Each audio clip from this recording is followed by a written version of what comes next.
내 동생과 신혼 침대에서 뒹굴고도 내가 용서할 줄 알았어. 기다려. 다음에 만날 땐 내가 내 앞에 무릎 꿇고 작은 어머니라고 불러야 할 테니까. 윤세라는 결혼식이 끝난 밤 신혼방에서 남편과 친동생의 배신을 목격한다. 평생 가족을 지키기 위해 자신을 희생해온 그녀는 처음으로 아무도 용서하지 않기로 결심한다. 빗속을 걷던 세라 앞에 강태겸이 나타나 결혼보다 더 위험한 거래를 제안한다. 그러나 그녀를 구해준 것처럼 보이는 남자는 이미 오래전부터 이 밤을 기다리고 있었다. 호텔 스위트의 문은 완전히 닫혀 있지 않았다. 윤세라는 손에 들고 있던 작은 은색 상자를 내려다보았다. 결혼식 내내 보이지 않던 남편에게 주려고 준비한 시계였다. 강준석은 이사회 사람들과 마지막 인사를 나누고 곧 올라가겠다고 했지만 연락은 30분째 끊겨 있었다. 문틈 사이로 익숙한 웃음소리가 흘러나왔다. 세라는 처음에는 직원이 방을 잘못 정리하고 있다고 생각했다. 하지만 곧 여자의 낮은 목소리가 들렸다. 언니는 아직도 자기가 선택받았다고 믿겠지. 그 목소리를 모를 수 없었다. 평생 울 때마다 달래주었고 시험 전날이면 밤새 죽을 끓여주었던 동생 윤혜인의 목소리였다. 이어서 준석이 비웃듯 말했다. 믿게도. 그래야 얌전히 내 옆에 남아있을 테니까. 세라의 손끝에서 상자가 미끄러질 뻔했다. 그녀는 숨을 죽인 채 문을 조금 더 밀었다. 침대 위에는 조금 전까지 자신이 입고 있던 면사포가 구겨져 있었고 그 위에서 준석이 혜인의 허리를 끌어안고 있었다. 혜인의 목에는 세라가 결혼 선물로 사준 진주 목걸이가 걸려 있었다. 세라가 문을 활짝 여는 순간 두 사람의 시선이 동시에 돌아왔다. 그러나 누구도 비명을 지르지 않았다. 누구도 미안하다고 말하지 않았다. 가장 먼저 입을 연 사람은 준석이었다. 왜 이렇게 빨리 올라왔어? 세라는 그 한마디가 오히려 모든 것을 분명하게 만들었다. 들킨 사람의 당황이 아니라 계획이 어긋난 사람의 짜증이었다. 그녀는 천천히 방 안으로 들어갔다. 젖지 않은 웨딩드레스 자락이 카펫을 스쳤고 손에 든 상자가 침묵 속에서 작게 흔들렸다. 내가 언제 올라오기를 바랐는데. 세라가 묻자 준석은 셔츠 단추를 잠그며 침대에서 내려왔다. 지금 감정적으로 굴 때가 아니야. 밖에는 아직 기자들이 있고 내일 아침엔 할아버지께 인사드려야 해. 세라는 믿을 수 없다는 듯 그를 바라보았다. 당신이 내 동생과 이 침대에 누워 있었는데 내가 걱정해야 할 게 기자들이야. 혜인이 이불을 끌어올리며 눈을 가늘게 떴다. 언니, 목소리 좀 낮춰. 여기서 난리치면 결국 창피해지는 건 우리 가족이야. 세라의 입술이 떨렸다. 우리 가족 혜인은 잠시 시선을 피했지만 곧 턱을 들었다. 그래, 아빠도 이 결혼이 깨지는 걸 원하지 않아. 언니가 한 번만 모른 척하면 아무 일도 없었던 게 돼. 준석이 그 말을 받았다.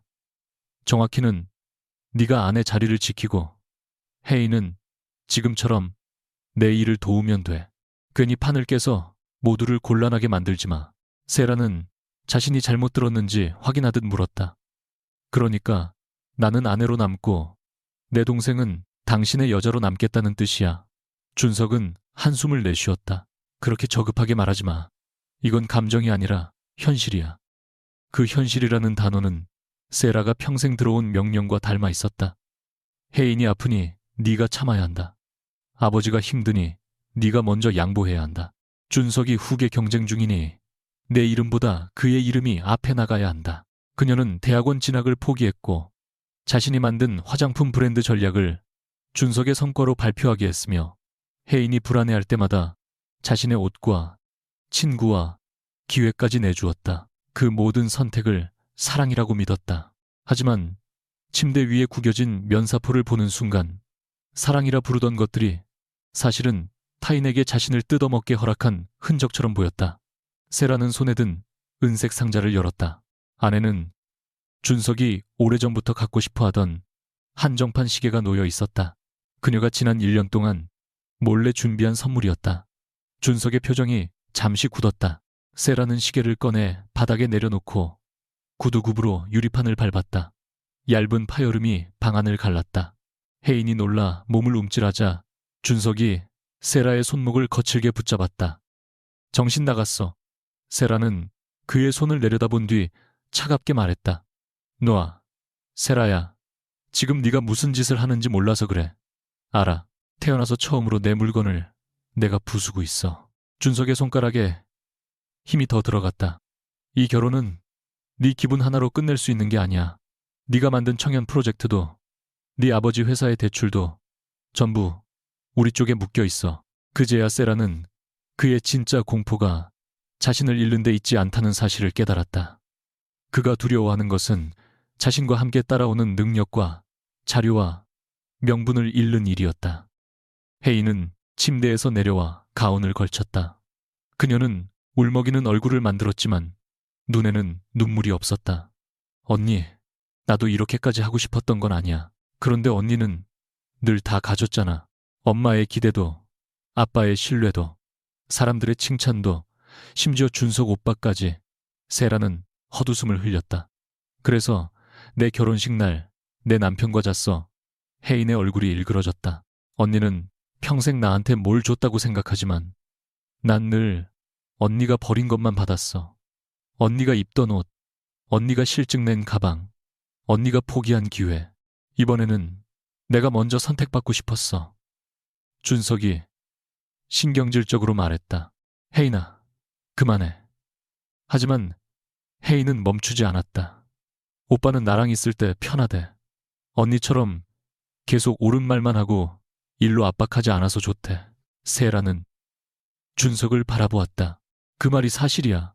준석은 잠시 침묵하다가 냉정하게 대답했다. 넌 아내로서는 피곤해. 모든 걸 기억하고 모든 걸 확인하고 내가 네 도움을 받았다는 걸 잊지 못하게 하잖아.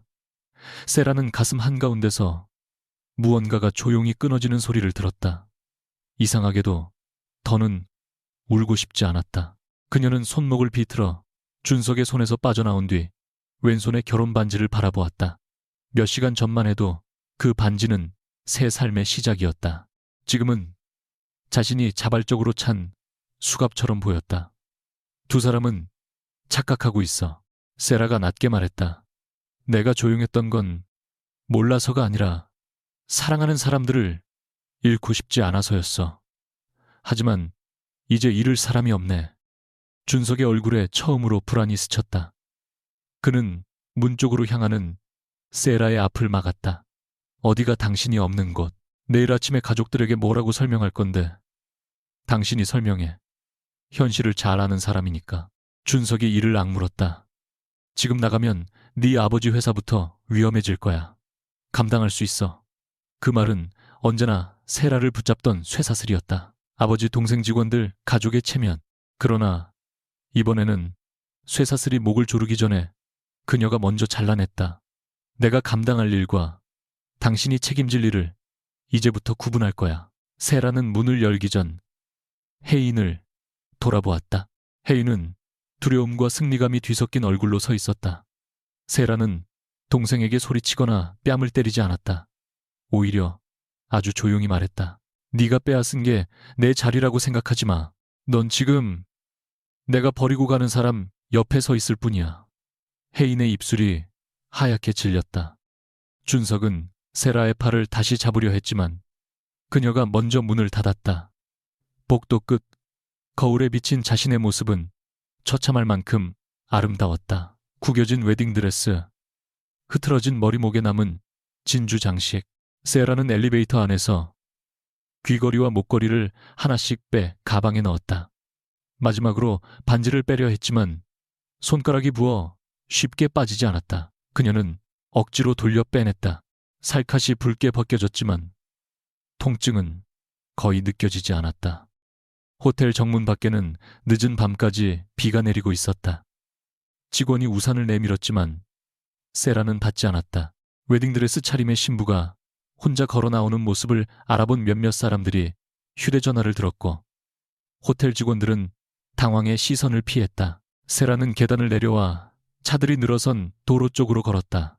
반짝이는 간판과 젖은 아스팔트 위로 결혼식장의 불빛이 일그러졌다. 손바닥에 쥔 반지는 이상할 정도로 무거웠다. 그녀는 호텔 앞 배수구 옆에 멈춰섰다. 준석과 처음 만났던 날, 그가 자신에게 끼워주었던 값싼 커플링이 떠올랐다. 성공하면 더 좋은 반지를 사주겠다고 웃던 남자. 세라는 그 약속을 믿고 그의 사업 계획서를 밤새 고쳐주었고, 첫 제품이 실패했을 때 자신의 적금을 꺼내주었다. 지금 손에 든 다이아몬드보다 그때의 작은 반지가 더 진짜였다고 생각했던 자신이 우스웠다. 그녀는 주먹을 펴 반지를 내려다보았다. 뒤에서 누군가 세라야 라고 부르는 것 같았지만 돌아보지 않았다. 손가락을 놓자 반지는 빗물 위로 한번 튀어오른 뒤 검은 배수구 안으로 사라졌다. 그 순간 호텔 로비에서 준석이 뛰어나왔다. 그는 비를 맞으며 그녀를 향해 소리쳤다. 윤세라, 지금 돌아오면 없던 일로 해줄게. 세라는 걸음을 멈추지 않은 채 대답했다. 없던 일이 되는 건 당신들이 아니라 내가 당신을 사랑했던 시간이야. 그녀는 어디로 가야 할지 몰랐다. 휴대전화에는 아버지와 혜인 준석의 전화가 번갈아 울렸다. 아버지의 첫 메시지는 걱정이 아니라 명령이었다. 오늘 일은 밖에 알리지 마라. 준석과 먼저 대화해라. 혜인이 실수했더라도 네가 언니답게 처리해야 한다. 세라는 화면을 오래 바라보다 전원을 껐다. 빗물이 화장을 씻어내리고 웨딩드레스 밑단은 회색으로 더러워졌다. 지나가는 택시 몇 대가 속도를 늦췄지만 그녀는 손을 들지 않았다. 지금 누군가 목적지를 물으면 대답할 수 없을 것 같았다. 평생 목적지는 다른 사람들이 정해주었다. 좋은 딸이 되는 곳, 좋은 언니가 되는 곳, 후계자의 아내가 되는 곳. 자신이 어디로 가고 싶은지 생각해 본 적이 없었다. 신호등 앞에 멈춰 선세라는 문득 숨이 막혔다. 차가운 빗물이 얼굴을 때렸고 멀리서 경적 소리가 났다. 그때 검은색 롤스로이스 한 대가 그녀의 옆에 조용히 멈췄다. 뒷문이 열리기 전부터 세라는 그 차를 알아보았다. 강씨 집안에서 누구도 함부로 이름을 부르지 못하는 남자 강태겸의 차였다. 준석의 아버지와는 피 한 방울 섞이지 않았지만 호적상 막내 아들이었고 그룹의 해외 금융과 지주사 지분을 실질적으로 쥔 인물이었다. 세라가 결혼식장에서 마지막으로 본 그는 축하 인사도 하지 않은 채 멀리서 그녀를 바라보고 있었다. 태겸은 검은 우산을 들고 차에서 내렸다.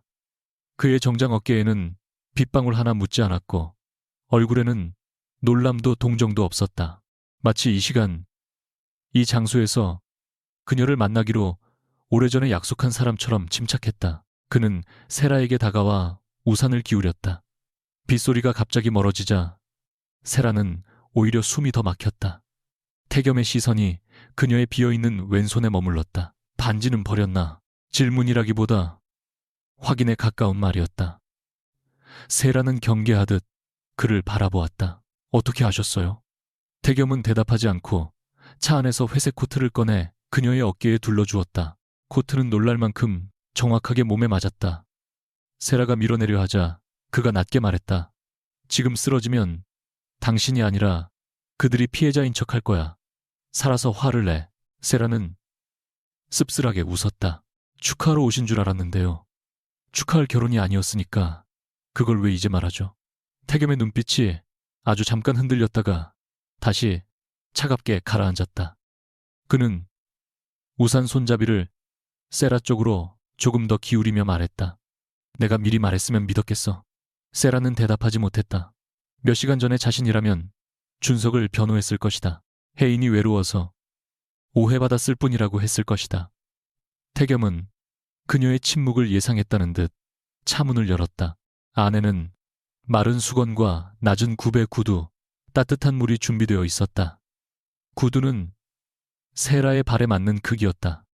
세라는 차 안을 바라보다가 한 발 뒤로 물러섰다. 우연히 지나가던 사람의 차에는 준비가 너무 잘 돼 있네요. 태겸은 부정하지 않았다.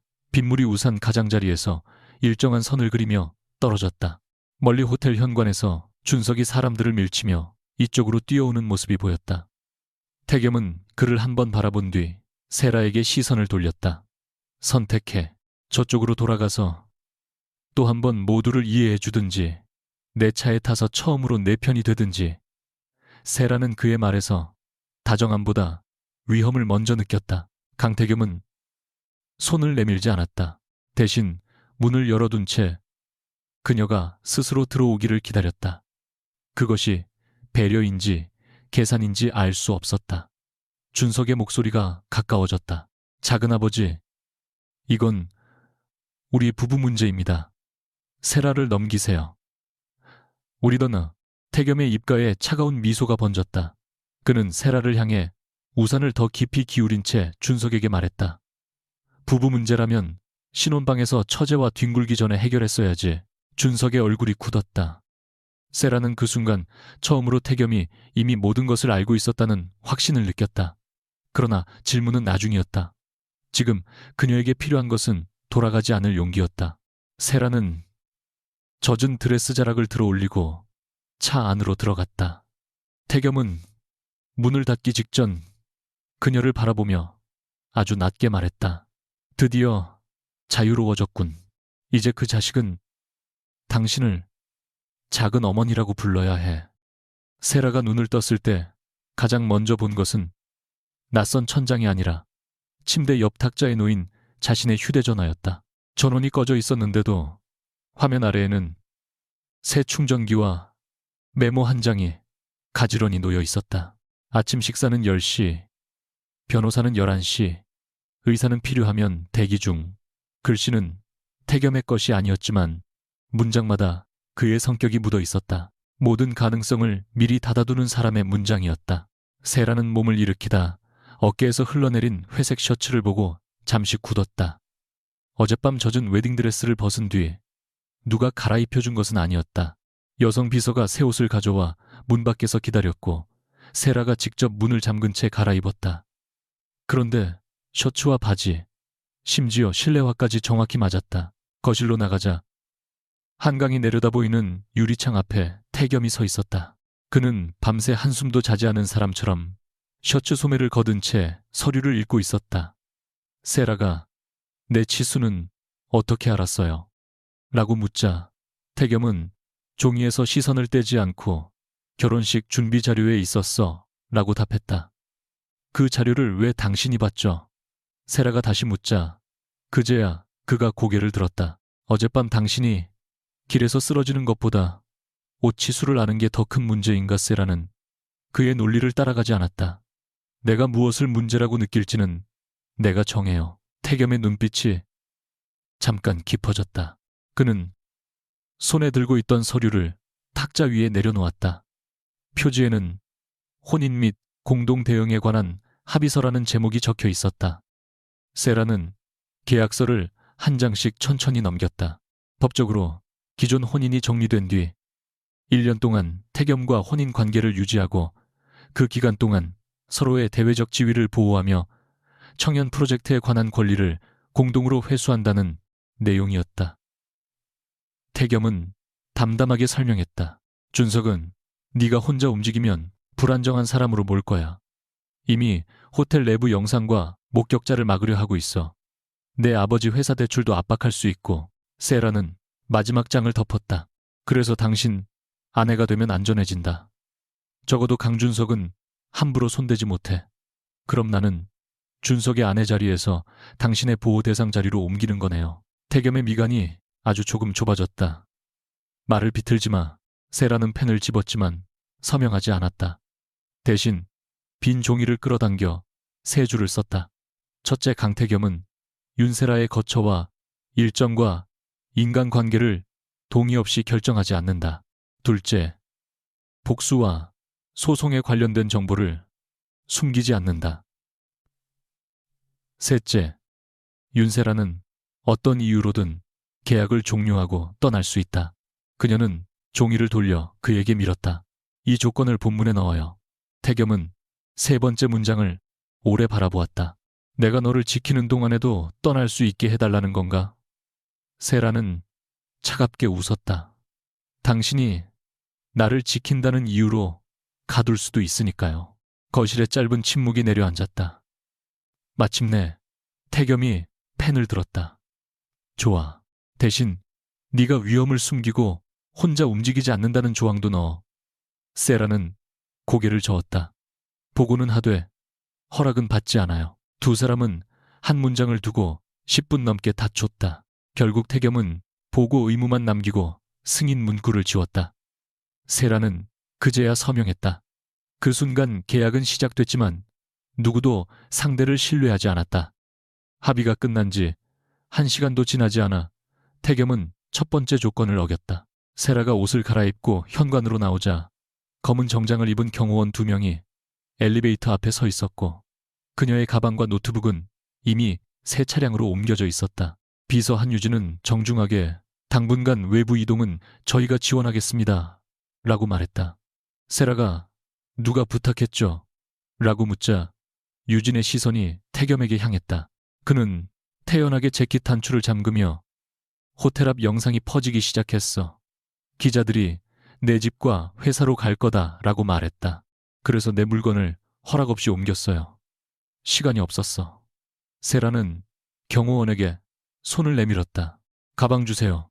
누구도 움직이지 않자 그녀는 태겸을 똑바로 바라보았다. 계약한 지 50분 만에 위반이네요. 태겸이 낮게 말했다. 지금 고집 부릴 상황이 아니야. 내가 어디로 가는지도 모르면서 내 짐부터 싣는 게 보호예요. 세라는 직접 차량 문을 열고 가방을 꺼냈다. 그리고 경호원들에게 따라오는 건 막지 않겠지만 내 이동을 막으면 바로 신고하겠습니다. 라고 분명히 말했다. 태겸의 얼굴이 차갑게 굳었지만 그는 명령을 거두었다. 한 명만 거리를 두고 따라가. 세라가 즉시 반박했다. 내가 동의한 적 없어요. 지금은 협상할 시간이 없다. 그럼 계약도 필요 없겠네요. 그녀가 서류 봉투를 꺼내자 태겸이 눈을 감았다가 천천히 떴다. 분노를 삼키는 모습이었다.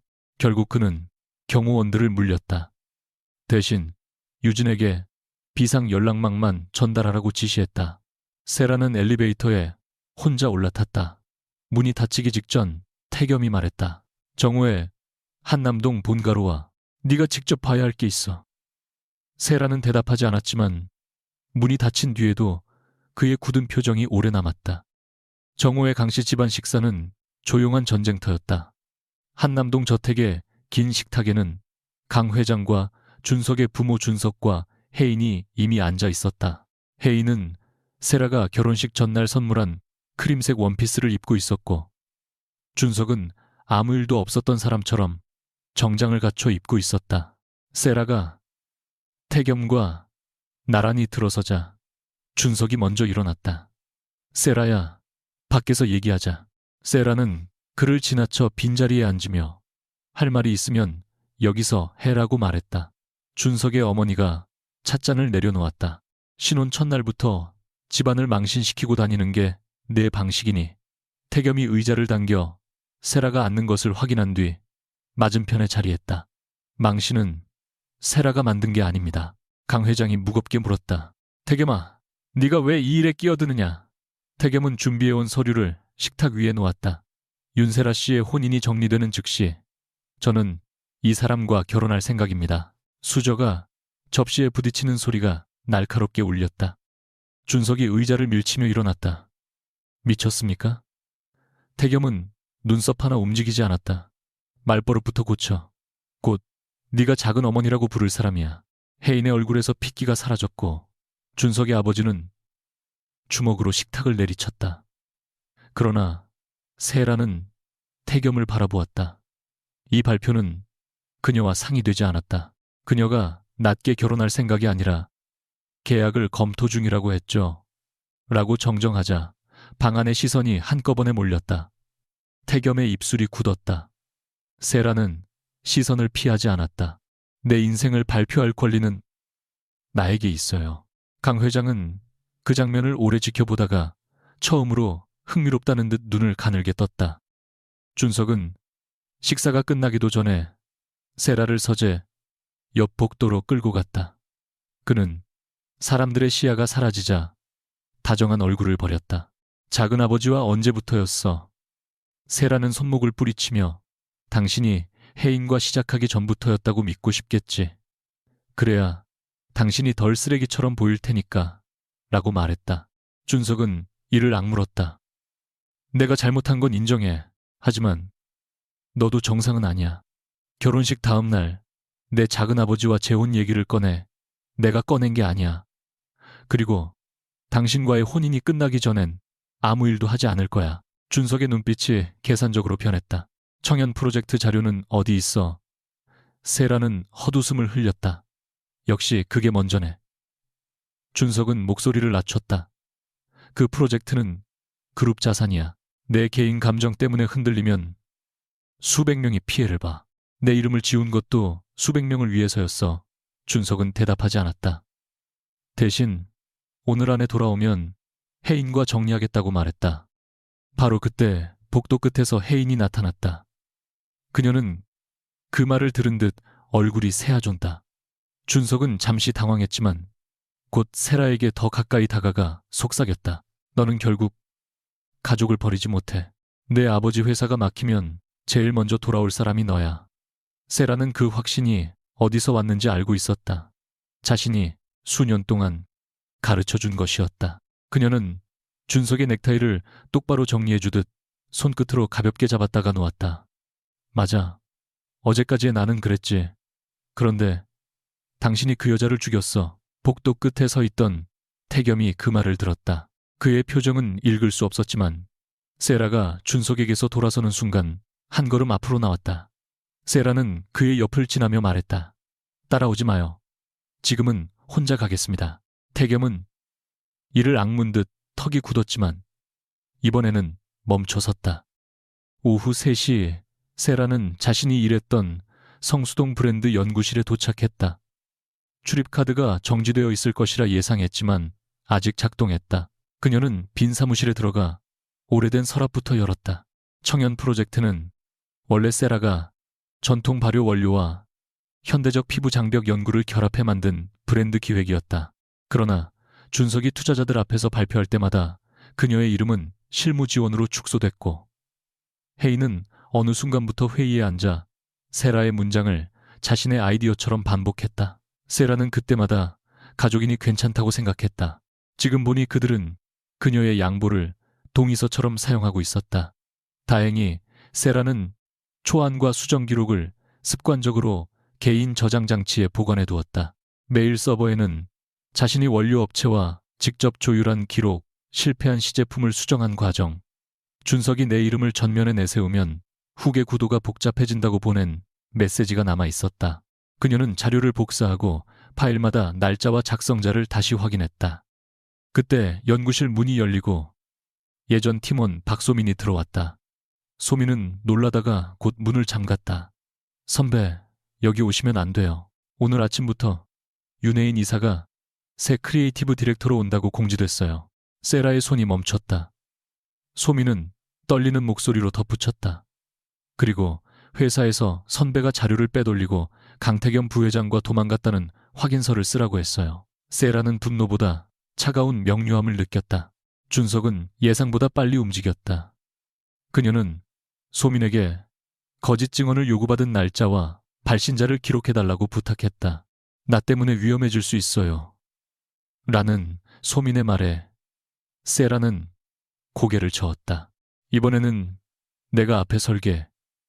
대신 사실만 남겨줘.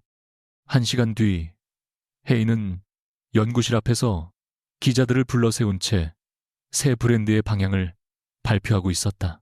그녀는 세라가 작성한 슬로건을 거의 그대로 읽신것고 준석은 옆에서 만족스럽게 고개를 끄덕였다. 세라는 유리문 안쪽에서 그 장면을 지켜보았다. 기자 한 명이 호텔에서 벌어진 일에 관해 질문하자 준석 측 홍보 담당자는 윤세라 씨가 결혼 전부터 강태겸 부회장과 부적절한 관계를 유지했고 죄책감 때문에 혼란스러운 행동을 한 것으로 파악된다고 답했다. 세라의 손에 들린 저장 장치가 차갑게 식었다. 그녀는 문을 열고 나가 사실을 바로잡으려 했다. 그때 뒤에서 태겸이 손목을 붙잡았다. 세라는 반사적으로 손을 뿌리쳤다. 놓으라고 했죠. 태겸은 낮게 말했다. 지금 나가면 그들이 원하는 그림이 완성돼. 웨딩드레스 차림으로 도망친 여자가 다음날 회사에 난입하는 장면. 그럼 거짓말을 듣고 있으라는 거예요. 증거를 정리한 뒤 한 번에 끝내 세라는 그의 얼굴을 노려보았다.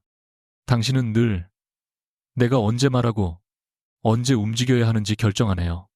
난 네가 충동으로 가진 걸 잃는 걸 막는 거야. 아니요. 당신은 내가 당신 계획대로 움직이지 않는 걸 못 견디는 거예요.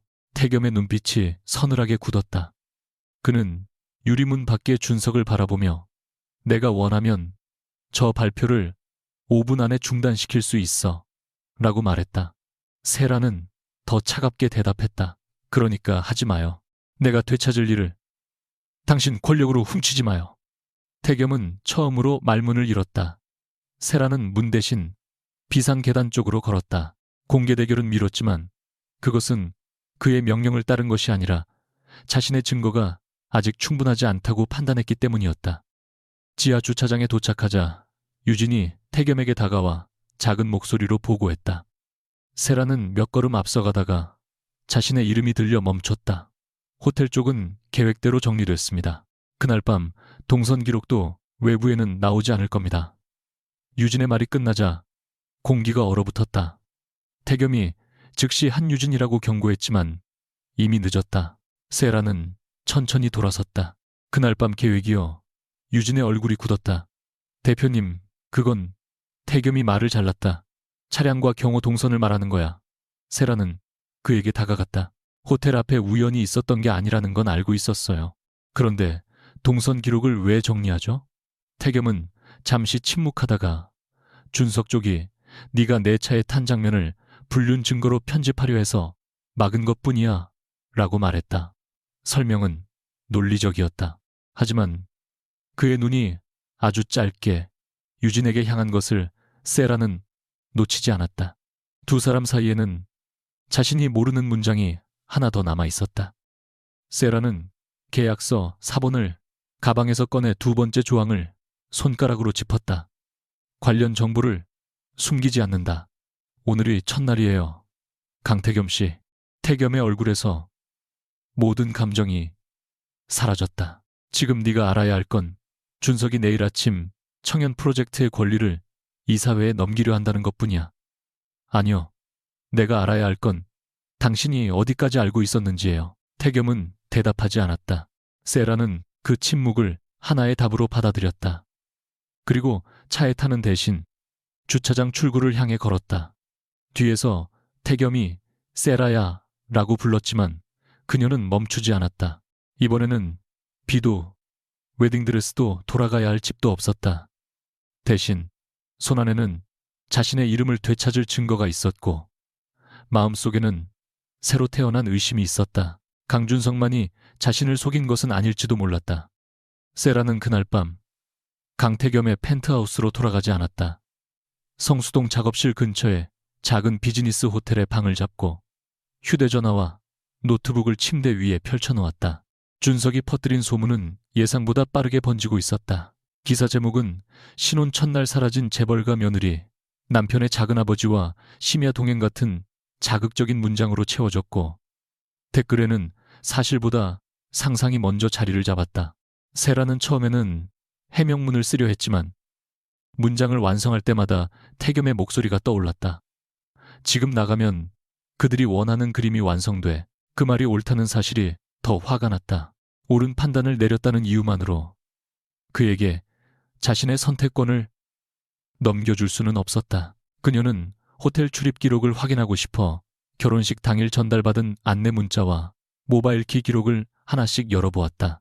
신혼방의 원래 카드키는 준석이 갖고 있었고 세라의 보조키는 결혼식장 매니저가 전달하기로 되어 있었다.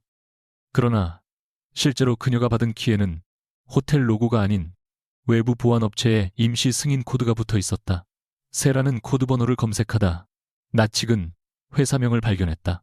세이프원, 시큐리티, 강태겸이 지배하는 태성인 베스트먼트의 자회사였다.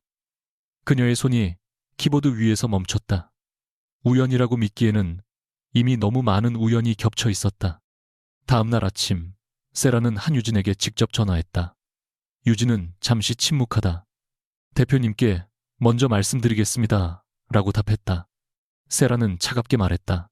나는 강태겸 씨의 허락을 받으려고 전화한 게 아니에요. 결혼식 날 호텔 카드키를 누가 발급했는지 확인하려고 전화했어요. 유진은 난처한 숨을 내쉬었다. 그 부분은 제가 답변 드릴 권한이 없습니다. 그럼 권한 있는 사람에게 내가 직접 가죠. 세라는 전화를 끊고 태성인베스트먼트 본사로 향했다. 여의도의 유리건물 로비에는 이미 기자들이 몰려 있었지만 세라는 얼굴을 가리지 않았다. 질문이 쏟아졌다. 강준석 전무와 이혼하시는 겁니까? 강태겸 부회장과 결혼한다는 게 사실입니까? 두 분의 관계는 언제 시작됐습니까? 세라는 멈추지 않고 한마디만 남겼다. 제가 직접 확인한 사실만 말씀드릴 때가 올 겁니다. 전용 엘리베이터 앞에서 보안 직원이 길을 막았지만 세라는 어젯밤 작성한 계약서 사본을 내밀었다. 공동 대응 당사자입니다. 그리고 계약 위반 여부를 확인하러 왔어요. 몇 분 뒤 엘리베이터 문이 열렸고 태겸이 직접 내려왔다. 그는 세라의 얼굴을 보는 순간 기자들을 향해 몸을 돌리지도 않았다. 올라가자. 세라가 말했다. 여기서도 말할 수 있어요. 태겸은 그녀 뒤로 몰려드는 카메라를 바라본 뒤 낮게 대답했다. 네가 원하는 건 진실이지 구경거리가 아니잖아. 세라는 잠시 망설였지만 엘리베이터 안으로 들어갔다. 문이 닫히는 순간 태겸이 손을 뻗어 그녀의 젖은 소매를 만지려 했다. 세라는 한 걸음 물러났다. 손대지 마요. 오늘은 질문만 할 겁니다. 대표실 안에는 이미 호텔 보안팀이 보낸 자료가 책상 위에 놓여 있었다. 태겸은 숨길 생각이 없는 듯 파일을 세라 앞에 밀었다. 세라는 첫 장을 펼쳤다. 결혼식 이틀 전 세이프원 시큐리티가 호텔 측에 임시 출입 권한을 요청한 기록이 있었다. 승인 대상은 신혼 스위트의 보조키였다. 요청자는 한유진, 최종 결제자는 강태겸. 세라는 종이를 내려놓았다. 왜요? 태겸은 창가에 선 채 한동안 대답하지 않았다. 준석과 혜인이 그 방을 사용할 거라는 정보를 입수했어. 언제부터 알았어요? 3달 전. 세라가 웃었다. 소리 없는 웃음이었다. 3달 동안 알고 있었으면서 내 결혼식에 왔군요. 태겸의 시선이 무거워졌다. 말하려고 했어. 언제요? 내가 식장에 들어가기 직전. 아니면 서약을 끝낸 다음. 증거가 필요했어. 네가 직접 보지 않으면 믿지 않을 테니까. 세라의 손가락이 서류 가장자리를 짓눌렀다. 그래서 카드키를 준비했어요. 태겸은 부정하지 않았다. 원래 매니저가 전달할 키는 준석 측이 회수하려 했어. 내가 다른 키를 넣었다. 내가 반드시 그 방에 들어가도록, 진실을 보도록. 태겸의 목소리는 낮았지만 확신에 차 있었다. 그 확신이 세라를 더 차갑게 만들었다. 당신은 내가 받을 충격까지 계산했겠네요. 계산하지 않으면 널 빼낼 수 없었어. 빼낸다. 세라는 그 단어를 천천히 되풀이했다. 나는 사람인데 당신은 나를 불난 건물에서 옮겨야 할 물건처럼 생각했군요. 태겸은 처음으로 목소리를 높였다. 그럼 내가 뭘 했어야 하지? 강준석이 네 이름을 지우고 네 동생과 자는 걸 알면서도 결혼하게 뒀어야 해. 세라도 물러서지 않았다. 적어도 선택하게 했어야죠. 증거를 보여주고 경고하고 내가 결정하게 했어야 했어요. 경고했으면 넌 준석에게 먼저 물었을 거야. 그자는 울면서 실수였다고 했겠지. 혜인은 불안해서 그랬다고 했을 거고 내 아버지는 집안을 위해 참으라고 했을 거야. 넌 또 모두를 이해했을 거다. 태겸의 말은 잔인할 만큼 정확했다. 세라는 그 사실 때문에 더 크게 상처받았다. 그래서 나를 가장 아픈 방식으로 부르짖어요. 태겸이 입술을 굳게 다물었다. 세라는 그의 침묵 속에서 답을 읽었다. 당신은 내가 강해지길 원한 게 아니에요. 당신이 들어갈 자리를 만들고 싶었던 거예요. 태겸의 눈빛이 흔들렸다. 그날 네가 내 차에 타지 않았어도 상관없었어. 준석에게만 돌아가지 않으면 됐어. 거짓말. 세라가 단호하게 잘랐다. 차 안에는 내 신발과 옷이 있었고 계약서는 다음 날 아침 완성돼 있었어요. 당신은 내가 어디로 갈지, 무엇을 입을지, 어떤 선택을 할지 전부 준비해뒀어요. 태겸은 더는 반박하지 못했다. 세라는 탁자 위에 계약서 사본을 내려놓았다. 당신이 나를 구한 게 아니에요. 당신은 내가 무너질 위치를 골라놓고 아래에서 기다렸어요. 태겸이 그녀를 향해 다가오자 세라는 손을 들어 막았다. 한 걸음도 더 오지 마요. 긴 침묵 끝에 태겸은 자신이 왜 그렇게까지 했는지 처음으로 털어놓았다. 몇 해 전 세라가 준석의 첫 사업 실패를 수습하기 위해 밤새 제안서를 수정하던 모습을 우연히 보았다고 했다. 모두가 퇴근한 사무실에서 세라만 홀로 남아 준석의 이름으로 보고서를 완성하고 있었다. 태겸은 그녀에게 왜 자신의 이름을 넣지 않느냐고 물었고 세라는 가족끼리 누가 했는지가 뭐가 중요하냐며 웃었다.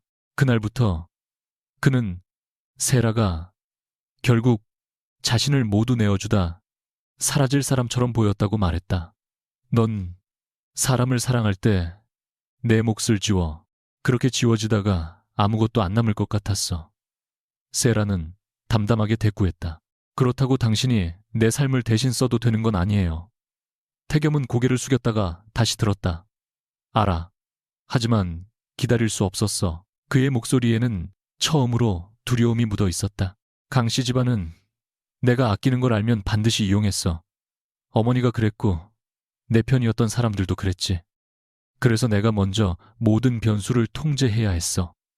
세라는 그의 상처를 이해할 수 있었다.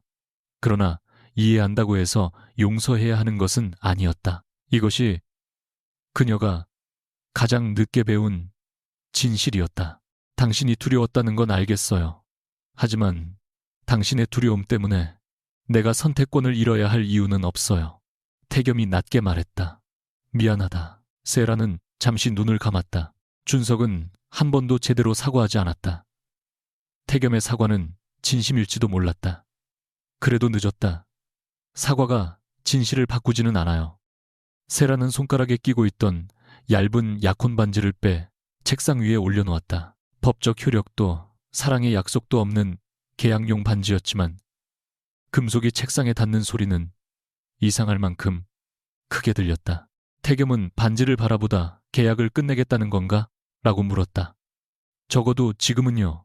준석이 내일 청연 권리를 넘긴다. 네가 혼자 대응하면 위험해. 혼자 대응할게요.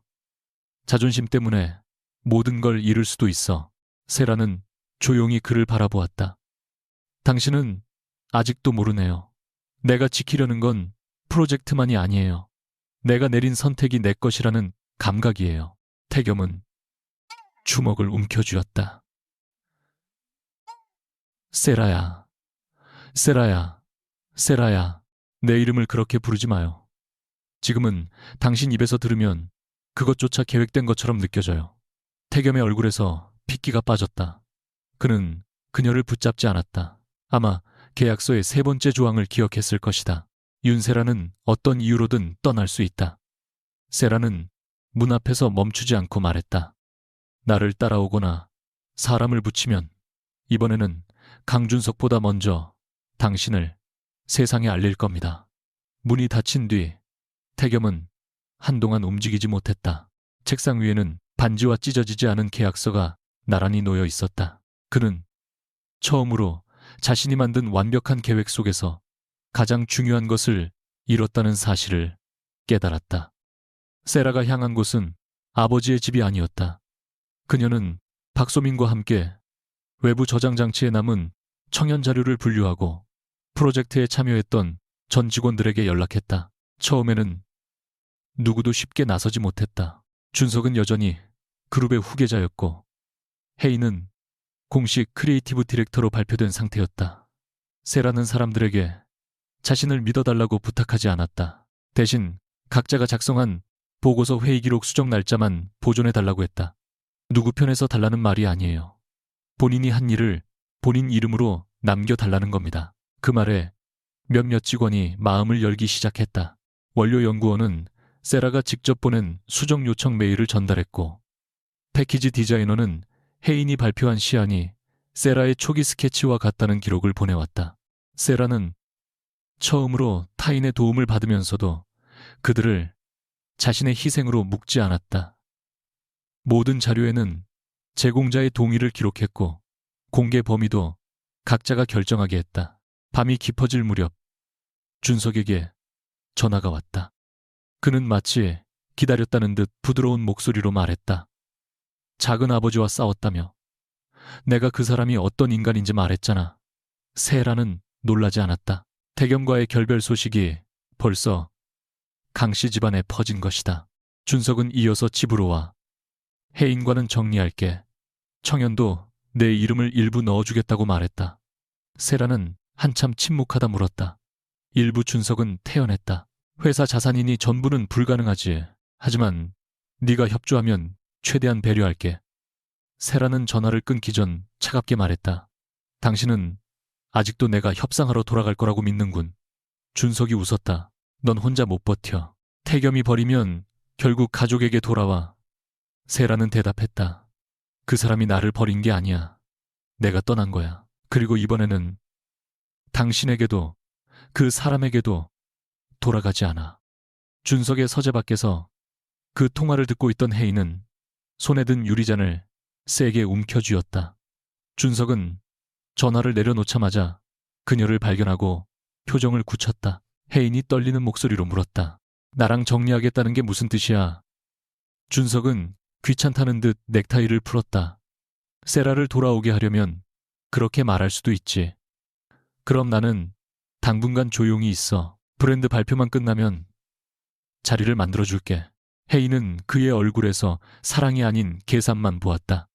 자신이 세라에게서 빼앗았다고 믿었던 남자는 누구도 사랑하지 않았다. 그는 필요한 사람을 옆에 두고 필요가 끝나면 밀어낼 뿐이었다. 혜인은 눈물을 삼키며 서랍쪽으로 시선을 돌렸다. 며칠 전 준석이 술에 취해 통화하던 녹음 파일이 그 안에 있었다. 파일에는 세라의 이름을 지우고 자료 출처를 변경하라고 지시하는 준석의 목소리와 일이 끝나면 혜인도 정리할 것이라고 말하는 대화가 함께 담겨 있었다. 혜인은 그 녹음을 준석을 위해 지우려 했지만 끝내 삭제하지 못했다. 이제 그것은 자신을 지킬 마지막 무기였다. 그녀가 서재를 나간 뒤 준석은 비서에게 전화를 걸어 내일 이사회 전에 세라의 출입 권한과 개인 계정을 모두 정지하라고 지시했다. 그는 세라가 결국 무너져 돌아올 것이라 확신했다. 자신이 알고 있던 윤세라는 언제나 가족을 위해 마지막 순간에 포기했기 때문이다. 같은 시각 태겸은 아무도 없는 대표실에 앉아 계약서를 다시 읽고 있었다. 한유진이 조심스럽게 들어와 윤세라 씨 쪽에 경호를 붙이지 않았습니다. 요청하신 대로 위치 확인도 중단했습니다. 라고 보고했다. 태겸은 창밖을 바라본 채 물었다. 청현 프로젝트 건은 내일 오전 임시이사회에서 권리 이전을 승인할 예정입니다. 대표님이 보유한 의결권을 사용하면 막을 수 있습니다. 태겸은 즉시 대답하지 않았다.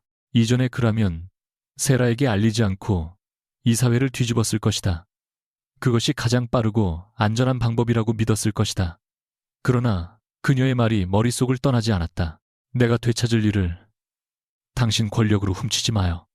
태겸은 서랍에서 한 장의 문서를 꺼냈다.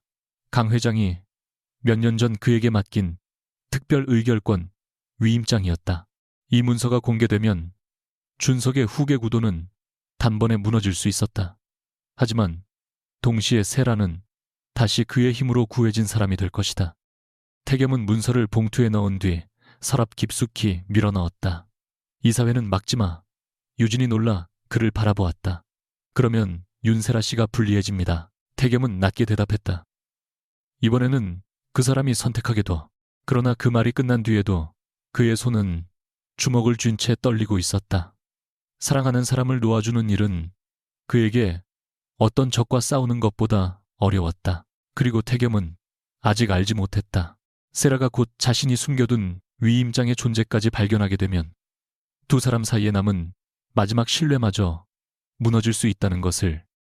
청현 브랜드 공개 행사가 열리는 날 강씨그룹 본사 로비는 이른 아침부터 기자와 투자자들로 가득했다. 대형 화면에는 윤혜인의 얼굴과 함께 새로운 시대를 여는 젊은 크리에이티브 디렉터라는 문구가 반복해서 떠올랐다. 세라는 행사장 맞은편 카페에 앉아 노트북 화면을 마지막으로 확인했다. 그녀 앞에는 청년의 최초 기획서 원료, 연구기록 디자인, 수정본 회의 참석자들의 확인서가 날짜 순으로 정리되어 있었다.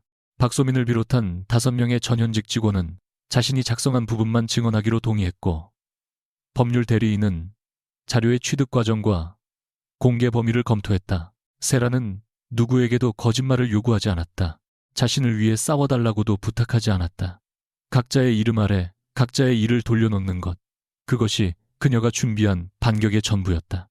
박소민이 불안한 얼굴로 물었다. 선배, 오늘 이 자리에서 실패하면 다시는 업계에 못 돌아올 수도 있어요. 세라는 화면을 덮으며 대답했다. 그래서 더 정확해야 해. 강준석이 나쁜 남편이었다는 걸 증명하러 가는 게 아니야.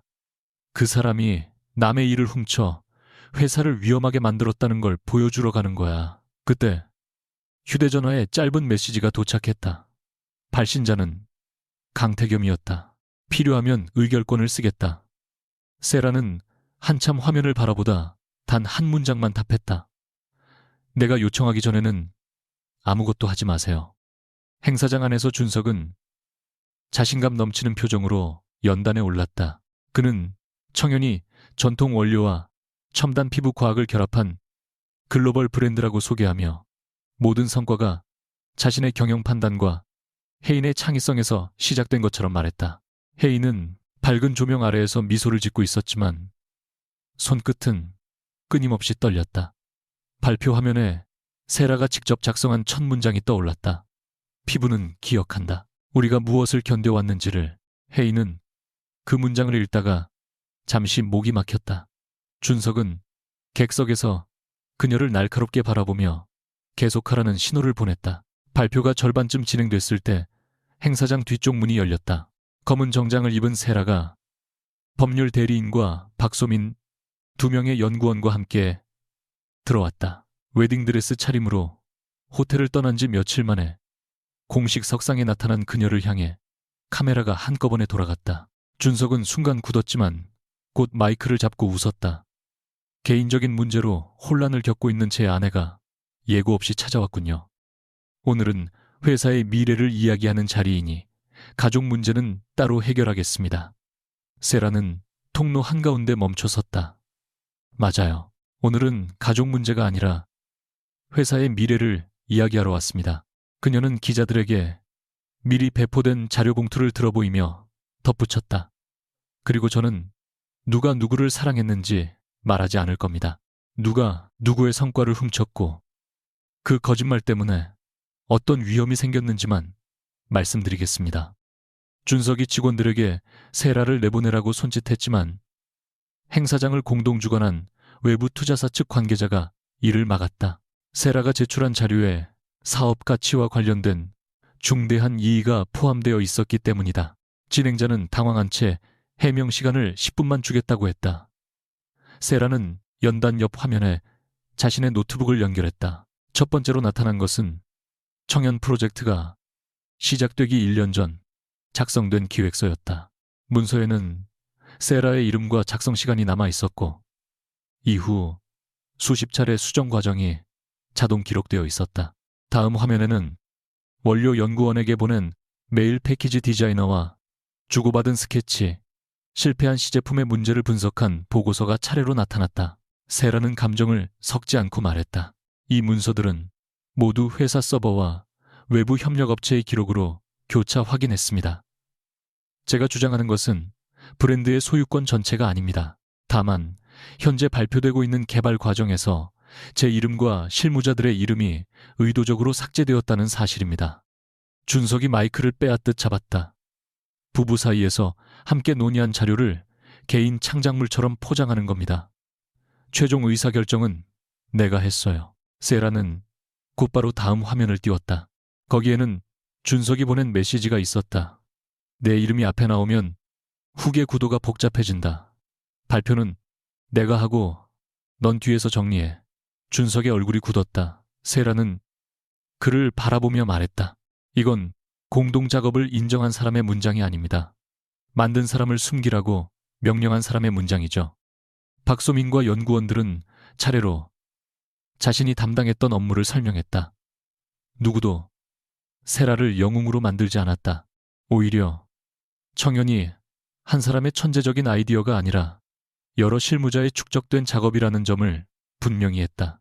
그것이 준석에게는 더 치명적이었다. 그는 브랜드를 자신의 업적으로 포장하기 위해 세라뿐 아니라 수많은 직원의 이름을 지웠고 경험이 부족한 해인을 책임자로 앉힌 뒤 출시 일정을 무리하게 앞당겼다.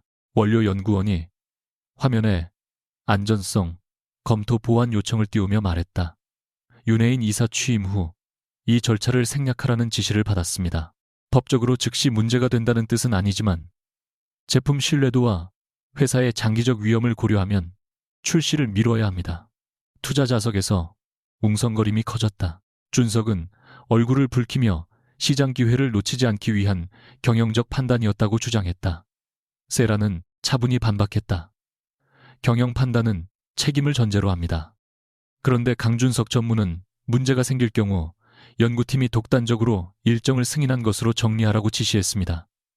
그녀는 해당 메일을 화면에 띄웠다.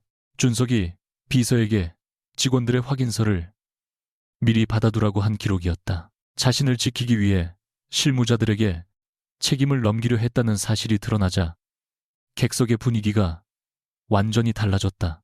이제 사람들은 불륜 스캔들이 아니라 후계자의 자질을 의심하기 시작했다. 그때 혜인이 갑자기 자리에서 일어났다. 준석은 그녀에게 앉으라는 눈빛을 보냈지만 혜인은 가방에서 휴대전화를 꺼냈다. 저한테도 확인할 자료가 있어요. 목소리는 떨렸지만 그녀는 연단으로 걸어 나왔다. 준석이 이를 악물며 속삭였다. 윤혜인 지금 무슨 짓이야? 혜인은 그를 바라보다 허탈하게 웃었다. 오빠가 나한테 했던 짓을 그대로 하는 거야. 필요할 때 쓰고 버리기 전에 먼저 살아남는 것. 그녀는 녹음 파일을 재생했다. 스피커에서 준석의 목소리가 흘러나왔다. 세라의 이름은 전부 빼. 외부 업체에는 혜인이 총괄했다고 다시 확인시켜. 일이 끝나면 혜인도 다른 자리로 보내면 돼. 걔는 세라만큼 버티지 못해. 행 사장은 순식간에 얼어붙었다. 혜인의 눈에서 눈물이 흘렀지만 세라를 바라보는 표정에는 여전히 원망이 남아 있었다. 언니를 위해서 하는 거 아니야. 나도 이용당했다는 걸 증명하려는 거야. 세라는 고개를 끄덕였다. 알아. 그래도 사실을 말해줘서 고마워. 준석은 마이크를 내던지며 녹음이 불법이고 편집됐다고 소리쳤다. 세라는 법률 대리인에게 파일을 넘긴 뒤 즉시 전체 재생을 중단시켰다. 사적인 관계와 관련된 부분은 공개하지 않겠습니다. 회사 업무 지시와 직접 관련된 부분만 검증 절차에 제출하겠습니다. 기자들이 더 자극적인 내용을 요구했지만 세라는 거절했다. 준석을 무너뜨리기 위해 자신의 상처와 혜인의 수치까지 구경거리로 팔 생각은 없었다. 행사장 뒤편에는 강태겸이 처음부터 모든 장면을 지켜보고 있었다. 그의 옆에는 한유진과 그룹 법무 책임자가 서 있었고 손에는 특별 의결권 위임장이 든 봉투가 있었다. 준석의 아버지가 급히 다가와 낮은 목소리로 말했다. 태겸아, 지금 네 권한으로 행사를 끝내라. 준석의 직무만 잠시 정지시키면 집안에서 정리할 수 있다. 태겸은 차갑게 그를 바라보았다. 집안에서 정리한다는 말로 지금까지 얼마나 많은 사람의 이름을 지웠습니까? 그럼 그룹 전체가 흔들리는 걸 보고만 있을 거냐? 태겸은 연단 위의 세라를 바라보았다. 그녀는 누구의 힘도 빌리지 않은 채 자료를 설명하고 질문을 받고 있었다. 그의 손가락이 봉투 가장자리를 세게 눌렀다. 이전의 태겸이라면 이미 의결권을 행사해 준석을 끌어내리고 세라를 자신의 보호 아래 두었을 것이다. 그러나 그렇게 하면 이번 승리 역시 그의 것이 된다. 태겸은 유진에게 봉투를 건네며 말했다. 특별 의결권은 오늘 사용하지 않는다. 준석의 아버지가 믿을 수 없다는 듯 물었다. 그럼 어떻게 하겠다는 거냐? 외부 감사위원회와 독립 검증 절차에 넘기겠습니다. 윤세라가 제출한 증거가 부족하면 준석은 살아남을 것이고 충분하면 누구도 집안이라는 이유로 보호하지 못합니다. 그는 법무 책임자에게 즉시 임시 이사회를 열되 자신도 표결에서 빠지겠다고 지시했다. 한유진이 조심스럽게 대표님이 빠지시면 결과를 통제할 수 없습니다. 라고 말하자 태겸은 낮게 대답했다. 그래서 빠지는 거야. 준석은 마지막 수단으로 세라를 향해 달려들었다. 그는 사람들 앞에서 목소리를 낮추려 했지만 분노를 숨기지 못했다. 네가 이 회사를 망치고 있어. 우리 사이의 감정 때문에 수천 명의 생계를 위험하게 만든다고. 세라는 그를 정면으로 바라보았다. 그래서 출시 중단이 아니라 검증을 요청했어. 회사가 아니라 당신 자리를 멈추려는 거야. 준석은 그녀의 팔을 잡으려 했지만 경호 직원이 앞을 막았다. 그 순간 태겸이 다가왔으나 세라는 손을 들어 그를 멈췄다. 제가 처리할게요. 태겸은 한 걸음 뒤로 물러났다. 세라는 준석에게 가까이 다가가 아주 조용히 말했다. 당신은 내가 가족을 지키려고 결국 포기할 거라고 믿었지. 틀렸어. 내가 지켜야 했던 가족에는 나도 포함되어 있었어. 준석의 얼굴이 일그러졌다. 작은아버지가 없었으면 네가 여기까지 올 수 있었을 것 같아. 세라는 잠시 태겸을 바라보았다. 그 사람은 문을 열어줬을지 몰라. 하지만 여기까지 걸어온 건 나야. 그리고 그 문을 왜 어떻게 열었는지도 모두 밝힐 겁니다. 태겸은 그 말이 자신에게 향한 경고라는 것을 알아들었다. 그는 피하지 않았다. 카메라가 돌아가는 가운데 앞으로 나서 마이크를 받았다. 윤세라 씨가 말한 대로 저는 결혼식 당일 그녀가 진실을 목격하도록 출입 과정에 개입했습니다. 행사장이 다시 술렁였다. 세라조차 그가 이 자리에서 인정할 줄은 예상하지 못했다. 태겸은 자신의 행동을 미화하지 않았다. 그는 준석과 혜인의 관계를 미리 알고 있었으며 세라에게 직접 선택권을 주지 않고 상황을 조정했다고 밝혔다. 그 행동이 윤세라 씨를 보호하기 위한 것이었다고 주장할 생각은 없습니다. 저는 제 판단이 옳다는 이유로 한 사람의 권리를 침해했습니다. 그 책임은 별도로 지겠습니다. 준석은 기회를 잡았다는 듯 소리쳤다. 보십시오. 저 사람은 처음부터 세라를 이용해 우리 집안을 공격한 겁니다. 태겸은 싸늘하게 그를 바라보았다. 내 잘못이 내 잘못을 없애주지는 않는다. 이어 그는 자신이 보유한 특별 의결권 위임장의 존재도 공개했다. 하지만 그 권한으로 준석을 직접 해임하지 않고 외부 인사가 포함된 독립조사위원회에 판단을 맡기겠다고 선언했다. 강 회장은 굳은 얼굴로 그 결정을 받아들였다. 몇 시간 뒤 열린 임시이사회에서는 청현출 씨가 검증 종료 시까지 보류되었고 준석은 자료 은폐와 부당한 업무 지시 의혹으로 직무에서 배제됐다. 혜인 역시 창작 경력과 책임자 자격을 허위로 표시한 문제로 프로젝트에서 제외됐다. 어느 누구도 그 자리에서 수갑을 차거나 모든 재산을 잃지 않았다. 대신 준석은 자신이 가장 소중히 여기던 후계자의 자리를 잃었고 혜인은 빼앗은 이름으로는 아무것도 만들 수 없다는 현실 앞에 홀로 남았다. 사람들이 떠난 뒤 빈 행사장에는 세라와 태겸만 남았다. 화면에는 아직도 청현의 첫 문장이 떠 있었다. 피부는 기억한다. 우리가 무엇을 견뎌왔는지를. 태겸은 일정한 거리를 둔 채 말했다. 내가 오늘 공개한 일 때문에 내 싸움이 흐려졌다면 미안하다. 세라는 한동안 대답하지 않았다. 왜 말했어요? 숨길 수도 있었잖아요. 그렇게 하면 또 네가 선택할 정보를 내가 빼앗는 거니까. 그는 계약 반지를 꺼내지 않았고 돌아와 달라고도 하지 않았다. 특별 의결권도 네게 말하지 않은 채 쓰려고 했어. 네가 떠난 뒤에야 그것도 같은 잘못이라는 걸 알았다. 세라는 그의 얼굴에서 자신이 처음 만났던 완벽한 지배자의 모습을 찾을 수 없었다. 대신 두려워하면서도 물러서는 법을 배우려는 남자가 서 있었다. 그러나 한 번의 고백으로 모든 상처가 사라지는 것은 아니었다. 세라는 담담하게 말했다. 오늘 당신이 한 선택은 고마워요. 하지만 아직 용서한 건 아니에요. 태겸은 고개를 끄덕였다. 알아. 그리고 내가 돌아올 거라고 기다리지도 마요. 그의 눈빛에 통증이 스쳤지만 그는 붙잡지 않았다. 그것도 네가 결정할 일이니까. 세라는 자신의 자료가 담긴 가방을 들고 출구를 향해 걸었다. 문 앞에서 잠시 뒤를 돌아보았을 때 태겸은 여전히 같은 자리에 서 있었다. 이번에는 우산도 열린 차 문도 미리 준비된 길도 없었다. 세라가 선택할 수 있는 모든 방향이 그대로 남아 있었다. 그녀는 처음으로 누군가에게서 달아나는 것이 아니라 자신이 원하는 곳으로 걸어나갔다. 청년 프로젝트에 대한 독립조사는 2달 동안 이어졌다.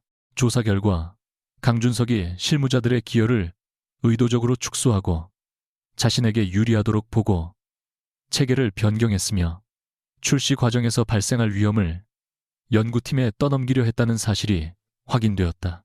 그러나 그는 하루아침에 모든 재산을 빼앗기거나 감옥에 갇히지는 않았다.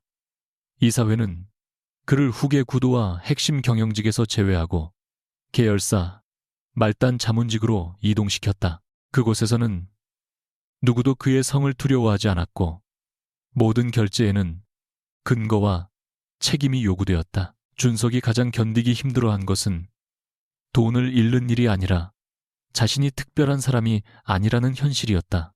세라는 조사 결과를 들었을 때 기뻐하지도 안타까워하지도 않았다. 그의 처벌을 지켜보는데 남은 인생을 사용할 생각이 없었다. 대신 그녀는 청년을 기존 후계자 조직에서 분리해 실무자 중심의 독립 브랜드 연구실로 재편하는 제안서를 냈다. 모든 기획서에는 최초 작성자와 수정 참여자의 이름이 기록되었고 책임자는 성과뿐 아니라 실패의 이유도 함께 공개해야 했다. 이사회는 처음에는 세라에게 대표 자리를 제안했지만 그녀는 개인에게 권력이 집중되는 구조를 거절했다. 저를 강준석 대신 세우는 것만으로는 아무것도 달라지지 않습니다. 한 사람의 이름 아래 모두를 숨기는 방식부터 바꿔야 합니다. 세라는 청년의 전략 책임자가 되었고 박소민과 연구원들은 더 이상 누군가의 뒤에 숨지 않은 채 자신의 이름으로 회의에 참석했다. 윤혜인은 공식 직책을 잃은 뒤 한동안 모습을 감췄다. 그녀가 발표했던 경력 대부분이 세라의 작업을 변형한 것이라는 사실이 알려지면서 업계의 제안도 모두 끊겼다. 아버지는 세라에게 매일 전화를 걸어 혜인을 도와달라고 요구했다. 내 동생이 잘못한 건 맞지만 세상 사람들이 너무 심하게 몰아붙이고 있다. 네가 한마디만 해주면 된다. 예전의 세라라면 곧바로 기자들에게 혜인은 피해자였다고 말하고 동생이 다시 시작할 자리를 찾아주었을 것이다. 하지만 그녀는 차분하게 대답했다. 혜인이를 죽이려는 거짓말이 나오면 바로잡을게요. 하지만 혜인이가 하지 않은 일을 했다고 인정해 줄 수는 없어요. 아버지가 가족끼리 이럴 수 있느냐며 화를 냈을 때도 세라는 더 이상 죄책감에 흔들리지 않았다.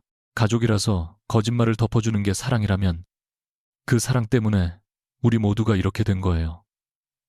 며칠 뒤 혜인이 직접 세라의 사무실을 찾아왔다. 화장기 없는 얼굴은 야위어 있었고 예전처럼 언니라는 말을 무기처럼 사용하지도 않았다. 혜인은 한참 입술을 깨물다 말했다. 나한테 다시 일할 기회를 줘. 언니 밑에서 뭐든 할게. 세라는 동생을 오래 바라보았다. 내 밑에서 일하면 사람들은 또 내가 널 살려줬다고 생각할 거야. 그리고 넌 또 내 인생이 내 결정 때문에 이렇게 됐다고 원망하겠지. 혜인의 눈에 눈물이 차올랐다. 그럼 나보고 어떻게 하라고. 세라는 처음으로 답을 대신 만들어주지 않았다.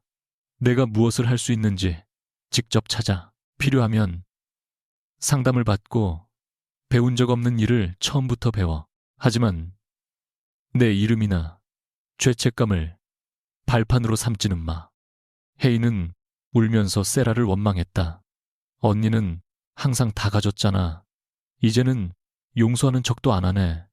세라는 그 말을 듣고도 목소리를 높이지 않았다. 나는 널 용서할지 아직 결정하지 않았어. 하지만 용서와 구조는 다른 일이야. 혜인이 고개를 숙이자 세라는 서랍에서 작은 봉투를 꺼냈다. 그 안에는 세라가 알아본 직업 상담 기관과 기초 디자인, 교육 과정의 정보가 들어 있었다. 등록금이나 추천서는 없었다. 스스로 상담을 신청하고 지원서를 쓰고 면접을 통과해야 하는 곳들이었다. 이건 네가 요청하면 누구에게나 줄 수 있는 정보야. 그 이상은 하지 않을 거야. 혜인은 봉투를 받아들면서도 쉽게 감사하다는 말을 하지 못했다. 문 앞에 도착한 그녀가 떨리는 목소리로 물었다. 언니는 내가 없어도 괜찮아. 세라는 가슴이 아팠지만 거짓말하지 않았다. 응, 이제는 괜찮아.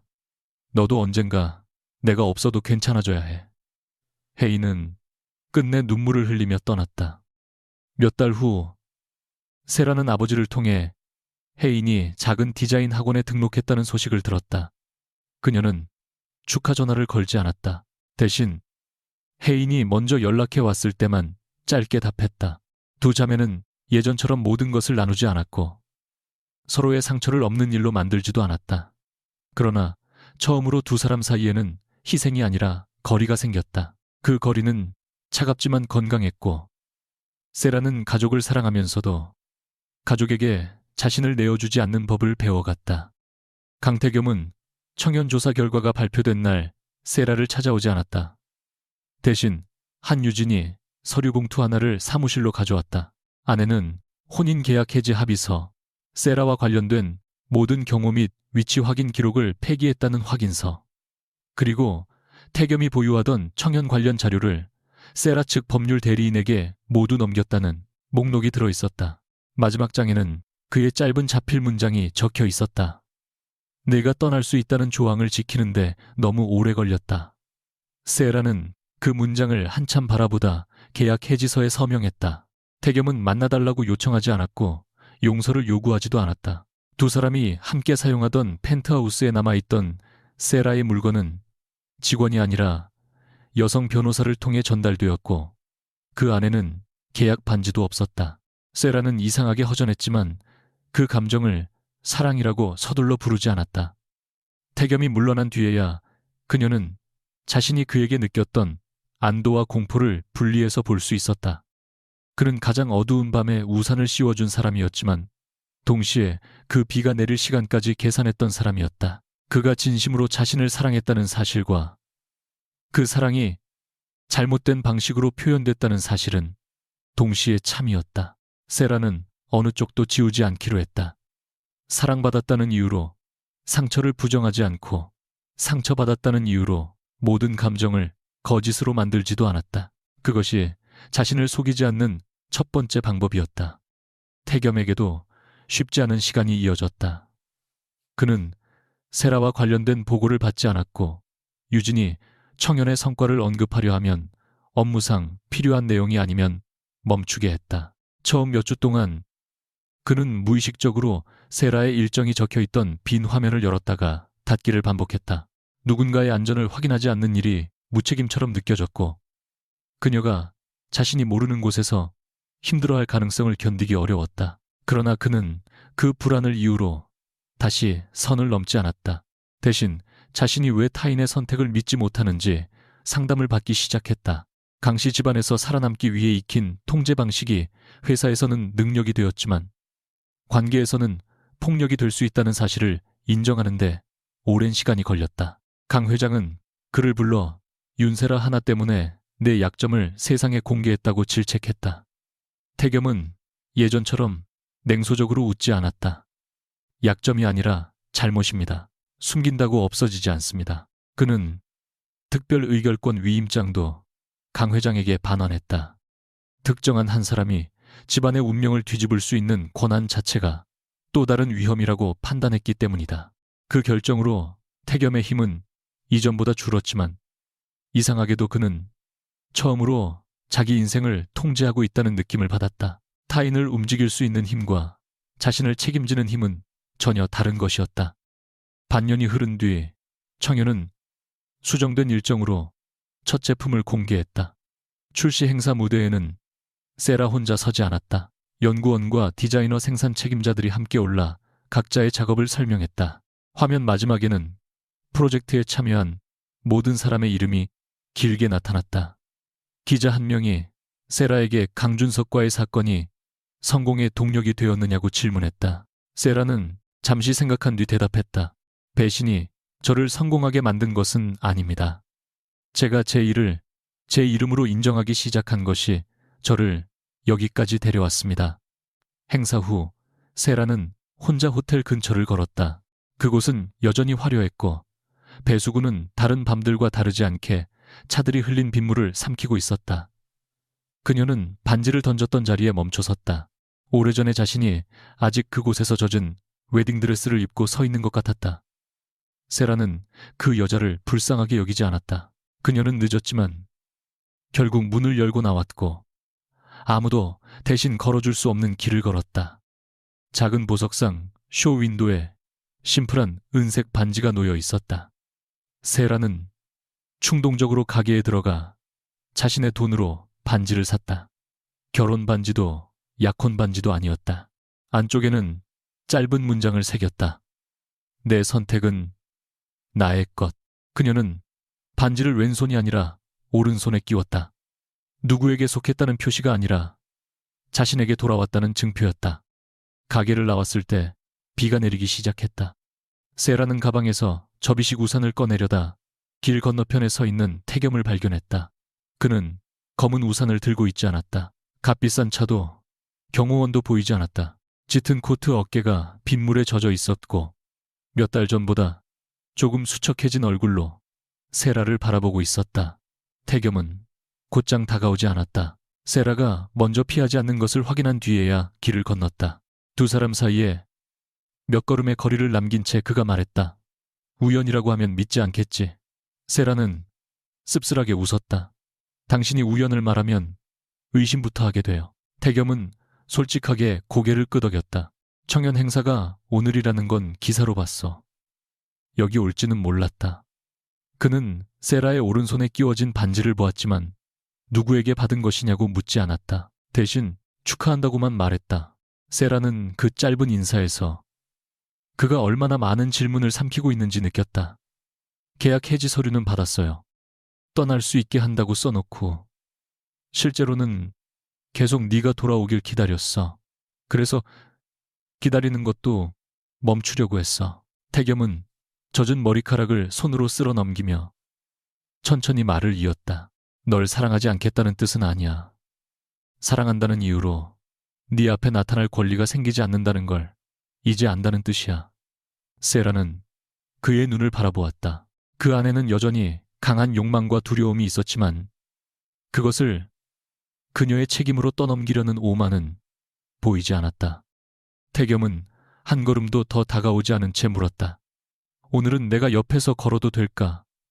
세라는 곧바로 대답하지 않았다. 몇 달 전이었다면 그의 질문 뒤에 숨은 의도를 분석했을 것이다. 다시 자신을 가두려는 것인지 어떤 계약이나 계획이 준비되어 있는지 의심했을 것이다. 지금도 완전히 믿을 수는 없었다. 신뢰는 사과 한 번이나 반년의 침묵으로 되돌아오는 것이 아니었다. 세라는 그것을 분명히 말했다. 당신을 아직 전부 믿지 않아요. 앞으로도 예전 일을 잊지는 않을 거예요.